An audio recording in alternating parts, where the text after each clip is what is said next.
Blimey, July already. How did that happen? Well, so that means it's 6 months and just a couple of days since I bought my Renault Zoe and went electric, living with an electric car full time. So that seemed an appropriate moment for me to give you my thoughts and experiences on living with an electric car and with the Zoe in particular. Now, I won't be doing a full review of the Zoe because there are plenty of those online already, but what this video is about is my experiences of living full-time with a Zoe.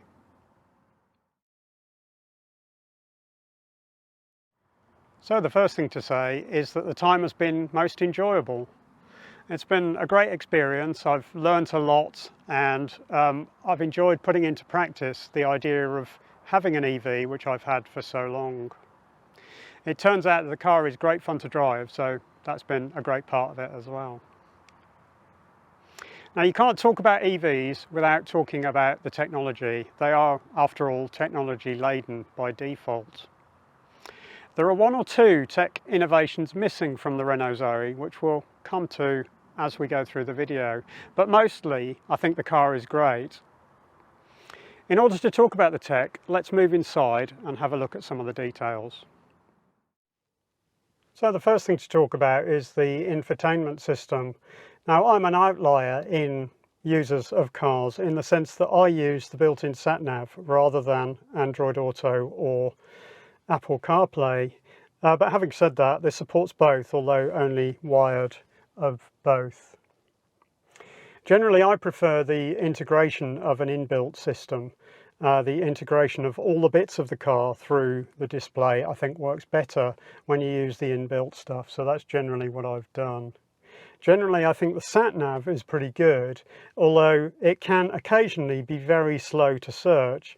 And I wonder whether that's to do with data connectivity, that it's trying to do searches in the cloud, rather than a problem with the sat-nav itself. I have had the sat-nav lock up a couple of times, particularly when sending addresses from the app on my phone to the car. So that has happened, I think, 4 times so far.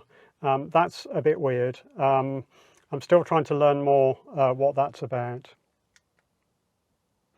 I use the sat-nav all the time. I know where I'm going most of the time, so I don't necessarily need the sat-nav, but I tend to put it on all the time because it gives real-time traffic updates, which I find very useful. Seems to be very good at that. It tells you about problems and it reroutes you automatically, and I really appreciate that. I suspect it's based upon Google Map data, although I don't know that for sure.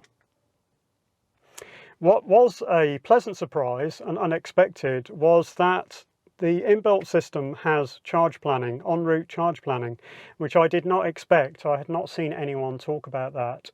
So if you're on your way somewhere and the car realizes that you don't have enough charge in order to get there, then it will suggest charging points along the route. It's a little bit basic in the sense that it seems to come up with a list. I haven't found a map view of that anywhere.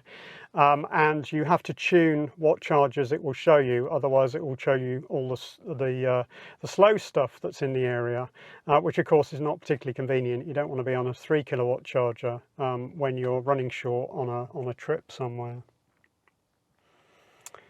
One thing I would say about the en route charge planning is that twice I've had it pop up and say that I can't get to my destination.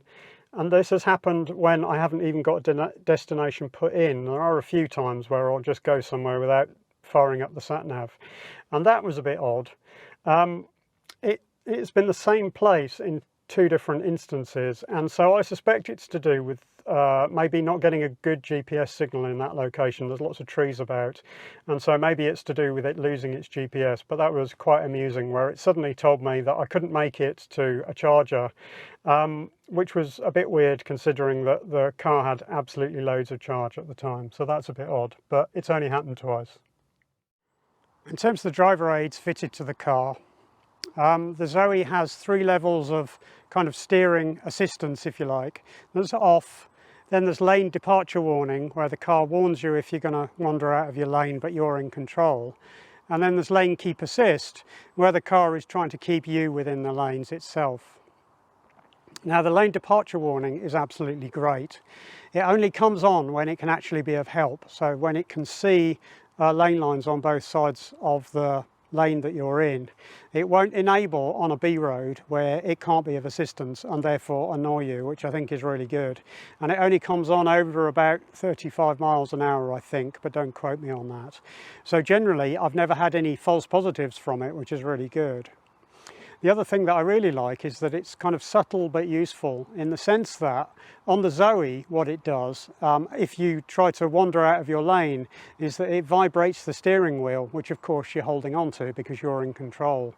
So that's really great, because you get to know that there may be a problem that you have to deal with, that maybe you've, started to wander out of a lane unexpectedly, and you can correct for it without it beeping and annoying both you and the passengers in the car. So I think that's really clever, and I think a lot of other manufacturers need to learn from that, in the sense that they all seem to have these kind of assistance features, but a lot of them make a lot of beeping, and Hyundai and Kia in particular need to learn that a safety feature is not making you more safe if you've turned it off because it's too annoying. Their cars just seem to beep incessantly, and I believe that's anti-safety, because that means people will just immediately turn the safety features off, which is a real shame. What is not good on the Zoe is the lane keep assist. It's almost comically bad. It will ping pong awfully between the lane lines, and not only that, but it will beep at you to tell you that it's doing a terrible job, as if it's somehow your fault. It is, as I say, laughably awful, and unless you want to have a good laugh with your passengers about how terrible it's being, I don't think that's particularly useful. Now, having said that, there are some adjustments for how sensitive the lane departure warning can be. So it will only warn you when you get very close to a line, or you can change that a little bit. And it might be that the lane keep assist will be a bit better if you mess about with those settings. But so far, because I have lane departure warning working the way I want, I just leave that on and I forget about lane keep assist, really. And similarly to other settings, what is great about the Zoe is it remembers the last setting and just keeps it. So it will always stay in lane departure warning mode for me, so I don't have to change the settings, which is really good. Of the other driver aids, I find the speed limiter really useful. In an electric car, you don't have noise from an engine giving you a warning about the speed you're doing, so it is quite easy to speed if you're not careful. So I use the speed limiter all the time in order to just make sure that I'm not speeding. What is a shame is that the sign recognition is occasionally caught out by either signs on the side of the road associated with a road that goes off to one side, or it particularly doesn't like picking up the national speed limit we use here in the UK. The national speed limit sign is quite particular, I think, to the UK maybe, and it doesn't recognise that one very well at all.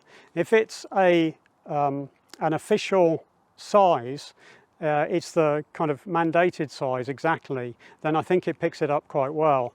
But if it's not exactly that size, then it tends to miss it. And where that comes into force most is on smart motorways, where the speed limit is being controlled by signs on gantries over the road. And so it will spot all the speed limit changes, except for when you get out of the area and it goes back to the national speed limit applies. And it tends to miss that sign and then think that you're speeding for many miles down the motorway, which is a shame. When you are above the speed limit that it thinks it's correct, it will beep once as you go above it, and then stop beeping. It doesn't keep beeping, so again that's quite useful. I quite like that. But the sign on the dash will keep flashing to tell you that it's above the speed limit that it thinks applies, so that you do have some indication that you may be speeding, so that you're aware. What the Zoe doesn't have, which I think is a bit of a shame, is it doesn't have adaptive cruise control. So this car is fitted with radar in order to do its forward collision warning, but it doesn't seem to be able to use it for adaptive cruise control. So none of the Zoes on any of the models, trims and any options offer adaptive cruise control. And I think that's a bit of a shame. I was quite looking forward to having a car with adaptive cruise control. It's been around a long time now, and seems to work very well for people. So it's a shame that it doesn't offer it, because I don't find regular cruise control, which it is fitted with, particularly useful. On a busy road, you know, you're having to adjust your speed quite a lot based upon the people around you, so you may have to slow down while there's a gap in the traffic ready for you to overtake. So regular cruise control is not particularly useful in that area. So that's why I just use the speed limiter really. I set it to either the speed limit that applies to the road, or a bit below on perhaps national speed limit roads. And then I use that to make sure that I'm not kind of dawdling, but that just lifting off the accelerator immediately means that I can change speed very easily. So that works quite well for me. I don't understand why the radar doesn't result in it being able to offer adaptive cruise control. Perhaps it needs a different wavelength of radar, or a radar that works over greater distance or something, but for whatever reason the Zoe is not capable of doing adaptive cruise, and that's a shame. The driving position is generally really good for me. It has worked out far better than I could have hoped, really. What's interesting is that my seat is not all the way back on the rails. I'm actually slightly forward of the very backmost position, so there seems to be quite a lot of adjustment, which I think is really great. And hopefully that means that lots of people at lots of heights will be able to get comfortable, rather than just the average person, which is what seems to happen in some cars, where they don't give you quite enough adjustment. There's also lots of adjustment in the steering column, so it will come out and go back in, but over a greater distance than some other cars. There seems to be some concern about you injuring yourself with an airbag, I think, these days, if you have it adjusted wrong, so they don't allow you to adjust it very much. But again, the problem with that is that you can't get comfortable in the car, so that's not great, and I kind of get the safety point, but if you're able to adjust it yourself, if you're a grown-up and you know how to adjust it properly, giving people lots of adjustment I think is very sensible, and the Zoe seems to have that, which is great. What the Zoe doesn't have in terms of driving position is it doesn't have any lumbar adjustment on any model, which is a bit of a shame, but hasn't caused me a problem. The seats are reasonably basic, and so they don't have very many adjustments. But famously, it also doesn't have height adjustment, which you'll hear about on lots of reviews. Now, that's not been an issue for me at all. I find the height of the driving position ideal. It's a bit higher, I think, than a regular car, and that works for me and my back condition, and so it's ideal for me. I'm quite tall, although I don't sit particularly tall. A lot of my height is in my legs, and so it might be that really, really tall people that have very long backs, maybe the driving seat is too high for them. But generally, I think most people will get on okay with it, because the windscreen is quite tall, and so it doesn't matter exactly where you fit. It's more about whether you feel comfortable, I suppose, at the height that you're sat. The interior is generally a very nice place to be as far as I'm concerned. The materials used are quite nice. This is quite a step up from the previous Zoe, which had quite a lot of kind of hard plastics. Now, there is some of that. The door cards, for example, are hard plastic, but you know, it's a sensibly priced car. That's where it sits in the electric range anyway, even though electric cars are a little bit more expensive. So I think this is a really nice place to be, and I enjoy being in here and driving it, and don't mind the fact that there are a few hard plastics. That's not a bother to me. I really appreciate the fact that the climate control is all separate controls, rather than having to go in the touchscreen. I think that's much more usable, and I really appreciate that. So the fact that there's some buttons to do things is really useful. What is odd about the layout of the controls in the Zoe is these buttons down here on the right hand side of the steering wheel. They're somewhat hidden from the driver's view, and I don't think that's particularly to do with my driving position. I think that would probably affect most drivers. We've got the switch between off, lane departure warning, and lane keep assist is one of the things here, which you're going to need to use while you're driving, and if you can't see that switch, then that's a bit frustrating. The next one is the brightness of the driver's binnacle. You're not going to use that all that often, so maybe that's not the end of the world. The next one along is to adjust the levelling of the headlamps, and you might need to use that occasionally, so it not being visible is not ideal, but obviously you would try to use that at the beginning of the journey rather than during the journey. And then the final one up here is the release of the flap for the charger, and that that's not really a problem because you don't need to use that while you're driving. The other two down here, one of them is the heated steering wheel, which this car is fitted with. That's an optional extra, the winter pack, and so it's a shame you can't see that one. The final one down here is about changing the exterior sound of the car at low speed, and you're not going to use that very much, so that's not the end of the world. But that's just one peculiarity about the layout, really, that is not ideal. Otherwise, it's pretty good. On the right-hand drive, this is right-hand drive car, of course. On the right-hand drive, the glove box is absolutely hopeless, made much smaller by the fact that they haven't moved the fuse box to the other side, which is a standard fare with French cars. So that's a shame. The glove box is really small. So we could do with a few cubbies in the dashboard, maybe space here just to put a few little bits. But I don't mean a big centre console. This does have a centre console, and it's already verging on being bigger than I really want, because a big centre console makes the car wider, and I don't like driving a big wide car. So I'm not talking about more space in the centre console. What I'm really talking about is just little shelves around the bottom of the dashboard, maybe, where I could just put one or two bits, although of course they would be visible. I am aware that they would be visible if that was the case. Like a lot of modern cars, this Zoe has quite a lot of automated features, and generally they've been pretty good. The auto-dimming rear-view mirror just seems to do its job very well. I've been very impressed with that. The auto wipers are not quite so perfect. They do seem to need occasional hints about how I want them set. There have been a couple of instances where I've had to change the sensitivity in order to get them to wipe the way I want. They don't quite seem to be sort of fit and forget. I can't seem to find a setting that means they just do what I want all of the time, but they're pretty good. The problem I have had has been with the auto lights, in particular the auto main beam, the high beam. At one point I was routed off a motorway because of a major hold-up on it and put onto dark country roads, and suddenly in the middle of nowhere, with nothing coming and with me being the only car on the road, I had no high beam because the car decided that something meant that it couldn't come on. And I couldn't find a way to immediately override it. I suspect that the flash feature probably still works. So I could have held the flash feature on, but that was not at all convenient going round corners on country roads. So because I couldn't find a way to override it, I ended up turning the auto lights off, which is a bit scary because auto is a setting the other side of off. So I ended up turning the lights off and then back onto standard in order to get the high beams to work properly. And that meant that momentarily I had no lights at all. So I wasn't very happy with that.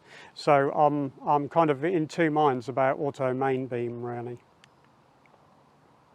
In terms of a general driving impression, I think Zoe is a lovely thing to drive. I've really been impressed. It's so quiet and relaxing, and it can be very comfortable, and so it's a joyous place to be, really. It has oodles of torque and plenty of power, particularly this R135 model that I have, which has the highest powered motor. The suspension I've found to be very compliant, but not really wallowy. I know some journalists have criticised the Zoe for having a lot of body roll in corners, but that's not been my experience. Now, I'm no racing driver, and I don't necessarily kind of try to stand it on its door handles as I'm going around corners, but certainly in the spirited driving that I've done occasionally, I've not found it to have much body roll at all, really. However, some journalists have talked about how the suspension can be upset by certain road conditions. And at first I used to think that that was to do with the fact that they just got out of a £100,000 car and now we're in a much cheaper car. But actually I do see what they mean.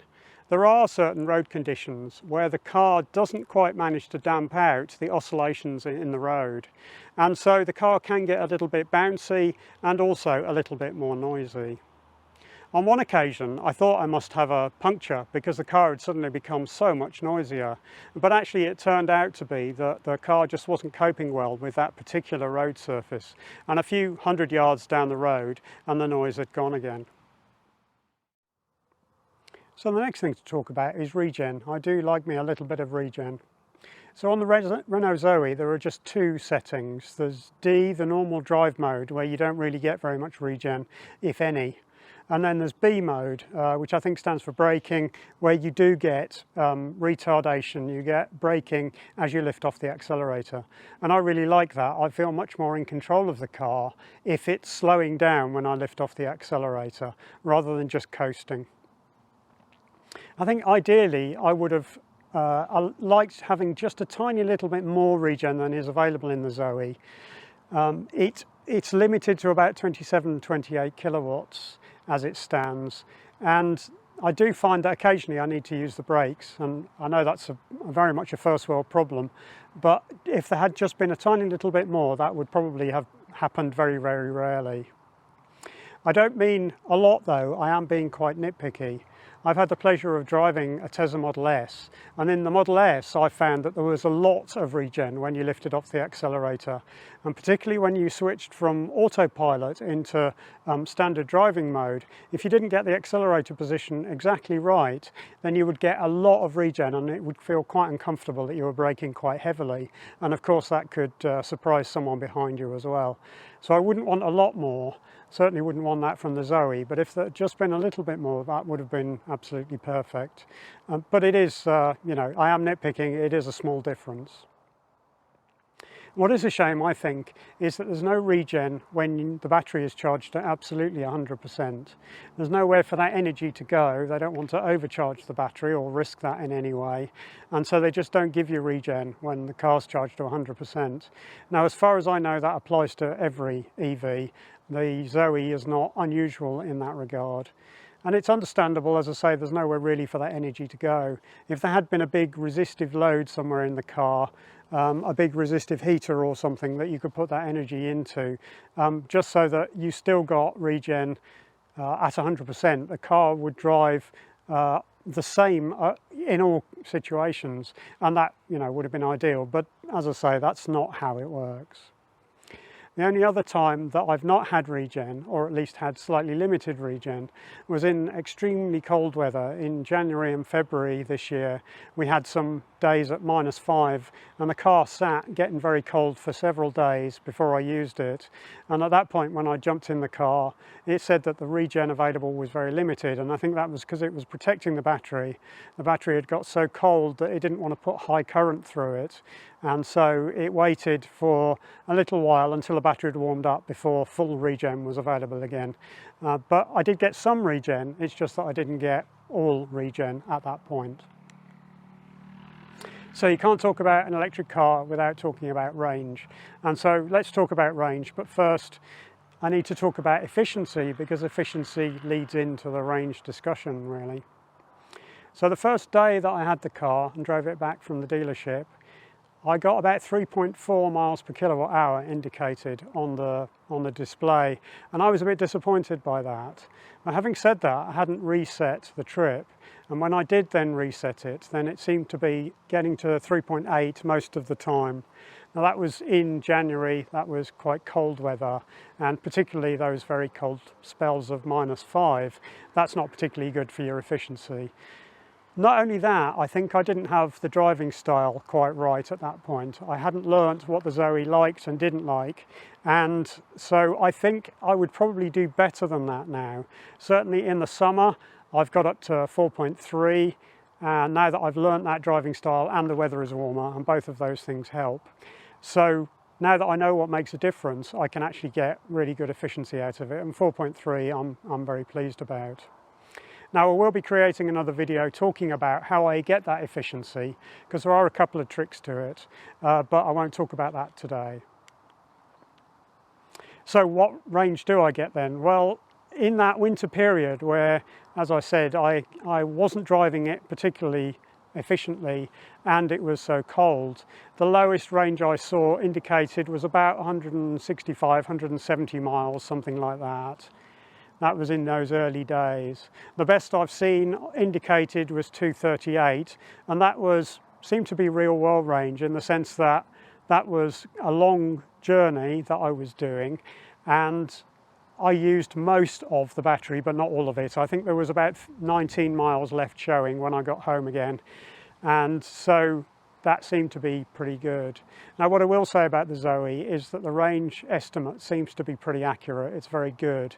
If you switch between different driving styles, or you have two drivers that drive in very different ways, then that might be more of a problem, because it does adapt based upon your driving style. And certainly on that long journey that I did in the summer, that 238 miles indicated, the day before I had been giving it some on the way back from a theatre. I'd been driving back quite late, and so I wasn't thinking about efficiency quite so much. And the following day when I got in the car, it was only showing about 206 miles range for the long journey that I was doing. But what was obvious was that it got better quite quickly, because that long journey I was being more careful. It got better. It got up to about 220, I think, but then it stayed at 221 for quite a long way, probably 10 or 15 miles, showing that it was sort of catching up with itself, really. And after that point, it seemed to be pretty accurate. Now, on that 238 mile drive, I was being quite careful, quite efficient, and so that's, I reckon, probably the best you can do, but it is doable. Because of that range, I've actually rarely needed to public charge. I have done it a few times. I think I've probably rapid charged 5 or 6 times or something like that, but not an awful lot. Now, the very first time I went to rapid charge, it was the day after I'd got it, and because it was second hand and I wanted to prove to myself what worked and what didn't work on the car in case there were any issues, I took it up to Oxford Services to put it on a rapid charger just to prove that it would charge. And unfortunately I had to wait about 15 minutes. That was late Sunday afternoon.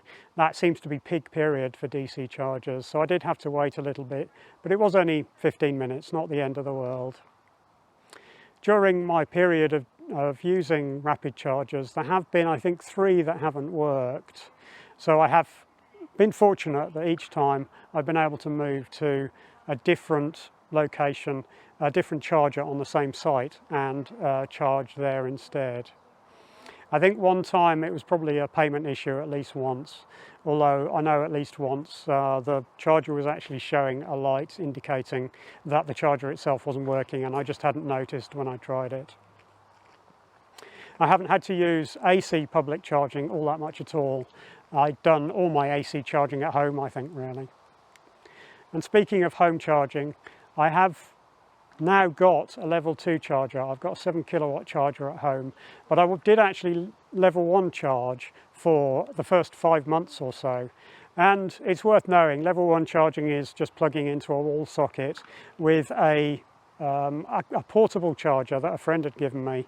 And because he'd given me that, I knew there was no need to rush, and that I could take my time deciding where I was going to park the car on the drive, because it was bigger than the Smart, which way round I was going to park it, and therefore what impact that had on where I wanted the charger, and what length of cable, what type of charger I wanted. So I took my time deciding that, and it did take, I think, 3 or possibly 4 weeks once I'd ordered it to get it installed anyway. Now, level 1 charging was actually fine for all that period, but for the fact that it did need a little bit more pre-planning. So the car would take over a day to charge on a level 1 charger if it was really low and I needed it to be at full charge. So it did take a bit of planning ahead. If I needed it to be full to go on a long journey, then I had to make sure that I was thinking ahead and starting to charge, well in advance. That was the only downside, really. But now that I've got a home charger, that's not an issue. The 7 kilowatt charger can charge it so much faster that I don't have to do that much pre-planning. And of course, even if I had an issue, I could have just put it on a rapid charger on a journey. That wouldn't really have been a problem. The home charger I've got, I went for the Omi Home Pro, and that's because one of the features the Zoe doesn't have, which is a bit of a shame, is that it doesn't allow you to set a charge limit, a daily charge limit, inside the car. You can set scheduled charging, but you can't say that you only want to charge to 80% and no further for your daily use. And that's a shame, because charging to 100% is not bad for the battery, but sitting at 100% for a long period is not particularly good for it. And there are occasions when I'm not using the car and so I don't want it sat at 100% for a long time. And the Omi Home Pro integrates with the same API that the app, my phone app, uses in order to be able to determine what charge level the Zoe is at, so that it can limit it to whatever I set it to. So that's been really good. The boot of the Renault Zoe is a little bit compromised, I think, by it being an electric vehicle. The size, I think, is fine, and in fact I think the boot is sort of bigger than the numbers might suggest.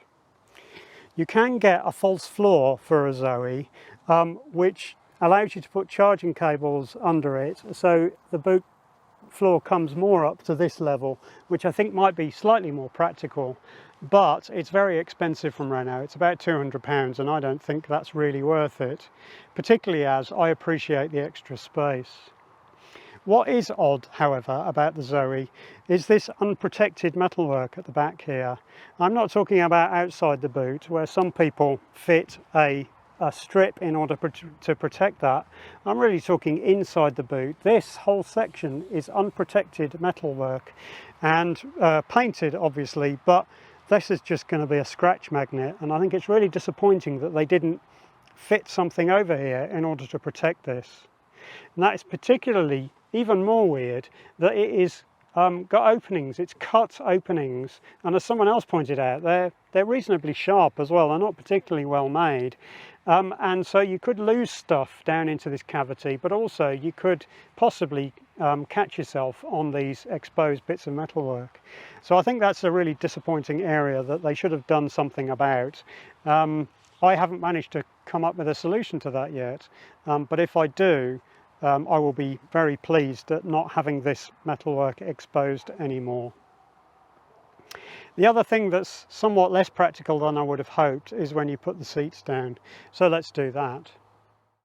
When you put the seats down, you'll see that they don't go completely flat, which I think is a real shame. So that makes the usability of the car much less good in that respect. Now there is a fix for this, which is that you can take the back of the seats out completely, which I think is a really good idea. It overcomes the compromise that they made. Now it's worth saying that the compromise was made because it's an electric car. That space under the seats is actually used as part of the cooling system for the battery pack, so the battery pack sticks up at that point, and that's why you've got this bulkhead piece here, which may also be stiffening the car. But it's why the seats don't go completely flat, and the fact that you can take them out is quite useful, but it does mean that the base of the seats are then open and have your stuff piled upon them. So that's a bit of a disappointment for me. I think ideally I would prefer cars where the seats go completely flat.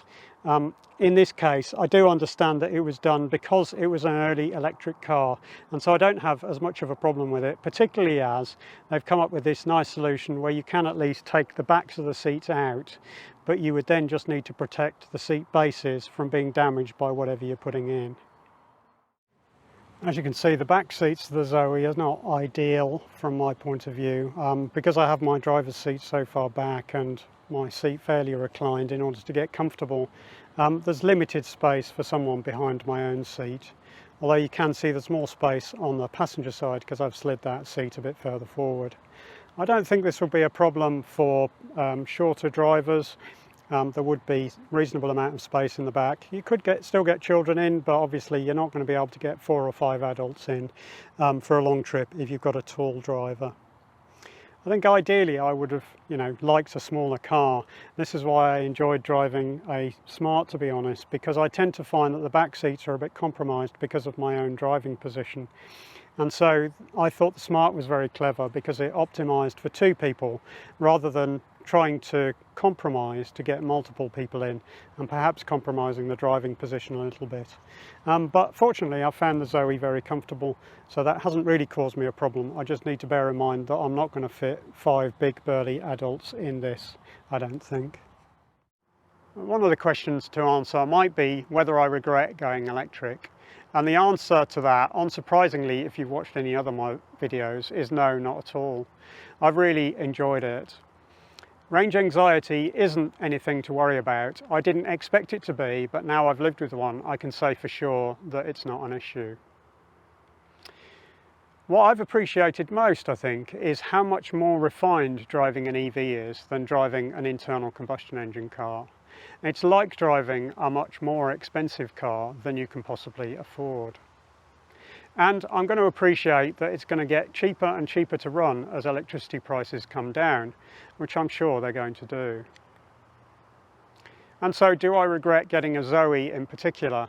And the answer to that is no, not at all. I think the Zoe is absolutely ideal for me. I think if I had a choice, I would have gone for something even smaller than the Zoe. But the market is very limited in terms of what's available in terms of small cars. And so it's turned out that of what's available, the Zoe has been absolutely great. The range has been great. I've really appreciated that. And although I think it's difficult to justify the price of the Zoe when buying new, over £30,000, I think on the second-hand market, Zoes represent a real bargain. You get a lot of bang for your buck with the Zoe, so I think they're well worth looking at second-hand, which is how I got mine. Now, it's true to say that the Zoe is not a good road tripper. It is not the fastest charging car by any means, because it's an old design. It is not as fast as some of the newer cars that are coming onto the market now. But fortunately, I don't do big long road trips very often, so that's not really caused me a problem. Now, I'm going to cover the selection criteria of why I chose a Zoe in another video. But that means that's it for this particular one. Your comments and feedback are most welcome. Pop down in the comments section, give me any questions or thoughts that you may have had while watching the video.